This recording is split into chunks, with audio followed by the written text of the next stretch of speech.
Hello guys, welcome on Tesla Adventures. In this video, we are going to discuss the applications of Biot-Savart law, and in the first application of Biot-Savart law, we are going to discuss the magnetic field due to a straight current carrying wire.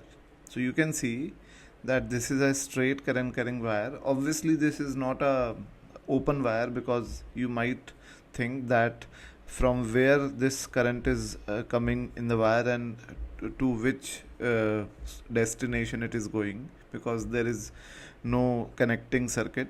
So this is a complete connected circuit, but we are just analyzing this part of the circuit which is having a straight wire. So this is a straight wire which is carrying some current, and we have to find out the magnetic field due to this wire at this point P.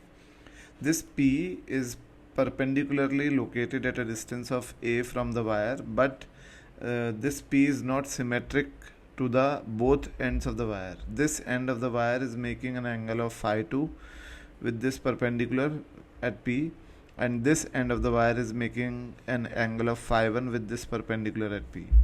So now what we have to do, we have to find out the magnetic field at point P.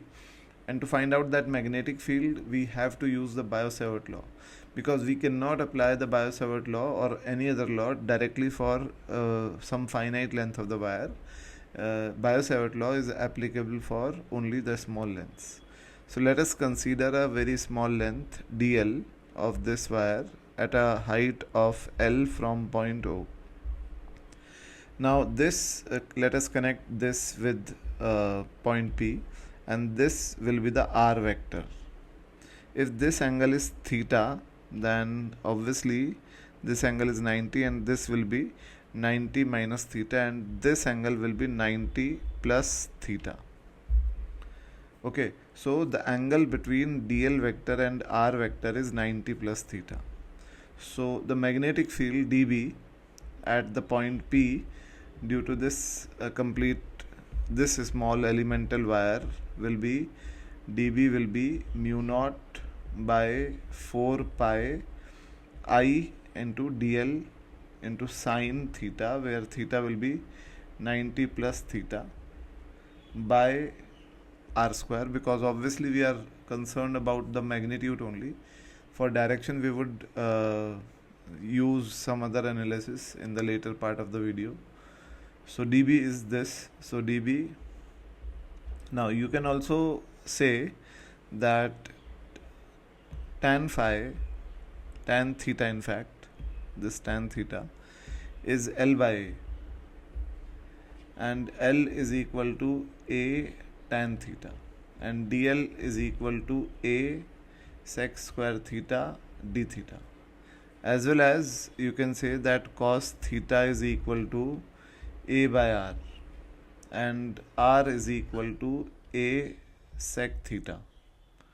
So dB can be written as mu naught by 4 pi I, and dl is A sec square theta d theta, and this will be cos theta, divided by R is A square sec square theta. So cancelling this sec square theta and A with A, dB will be equal to mu naught I by 4 pi cos theta d theta divided by A. Now to find out the total magnetic field, we have to integrate this dB, and this will be mu naught I by 4 pi A cos theta d theta. And you should always carefully examine the limits in any integration, and in this case you can see that if this vector is along this OP, then theta is 0, and if this vector is below this line OP, then theta is minus phi 1. This minus denotes that we are below this line. So, and if this vector is above this line OP at this point, so it would be theta would be plus phi 2. So the limit would be minus phi 1 to plus phi 2. Okay, so now let us see that B will be equal to mu naught I divided by 4 pi a, and the integration of cos theta is sin theta, and the limit would be from minus phi 1 to plus phi 2. So B will be equal to mu naught I by 4 pi a sin phi 2 plus sin phi 1. This is the magnetic field due to this wire. Now let us discuss about the directions.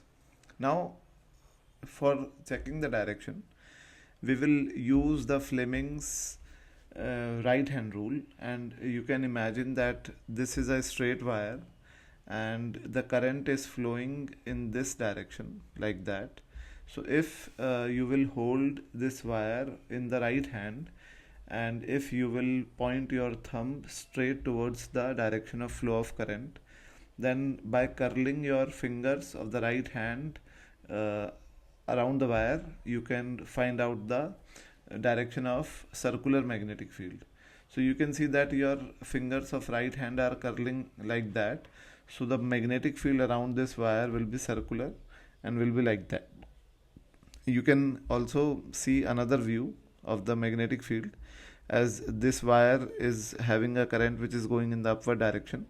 So by holding this wire in the right hand and pointing the thumb in the upward direction and curling the fingers accordingly, you can find out the direction of curling magnetic field around the wire. So the straight opened thumb is representing the current flowing in the straight wire, and the curling magnetic field around the wire is representing the curling circular magnetic field around the wire, like that. If the current is flowing in the downward direction, then curl will be in the opposite direction. So by this way you can find out the magnetic field direction of a straight wire. Now let us discuss some special cases. So in the first special case, you can see that if the length of the wire is infinite, and we can say that if length is infinite, then the phi 1 phi 2 will be, this will be phi 2 and this will be 90, and phi 1 will also be 90. So B will be equal to mu naught I by 4 pi a sin 90 plus sin 90. So B will be equal to mu naught I by 2 pi. This will be the magnetic field due to a wire that is of infinite length, and that is going from minus infinity to plus infinity. But if the wire is of infinite length, but one of its end is at finite point, and the point P where we have to find out the magnetic field is just on the perpendicular direction of this end A, and this length is A. Now we can say that the angle phi 2 will be equal to pi by 2, and the other angle will be 0. You can imagine that if we will take this point in at this point just here in front of this end, then phi 1 will become 0. So we can say that this phi 1 is 0 and phi 2 is pi by 2. So B will be equal to mu naught I by 4 pi a, sin 0 is 0 and sin pi by 2 is 1. So this will be the magnetic field in this case. But if let us say that if in this case, in this special case, you can see that the phi 1 phi 2 angles are both above the perpendicular. In the case when we derived the formula, then phi 1 was below this perpendicular and phi 2 was above this perpendicular. But in this case, both phi 1 and phi 2 are above the perpendicular. So obviously originally phi 2 was above the perpendicular and still phi 2 is above the perpendicular. But now originally phi 1 was below the perpendicular, and in this case phi 1 is above the perpendicular. So in this case phi 1 is negative and phi 2 is still positive. So the value of B will be mu naught I by 4 pi A sine phi 2 will remain same, but phi 1 is negative. So now minus, I'll write it down here. Let us write down here. So B in this case will be mu naught I by 4 pi A sine phi 2 minus sine phi 1. Okay, and you do not have to remember that which is phi 2 or which is phi 1. It is just the fact that this is magnitude of B, which cannot be negative. So you just have to remember that sine of bigger angle minus sine of smaller angle. Simple. Now in this case, in this special case, you can see that this point is lying on the axis of the wire.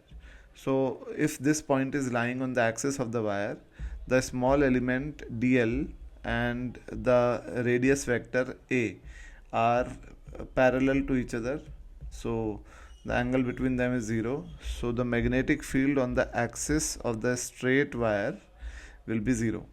So the magnetic field in this case at point P will be 0. So this was all the special cases in the straight current carrying wire, and in the next video I'll be bringing some good problems based on straight current carrying wires. Okay, so we'll be meeting in the next video. Thank you.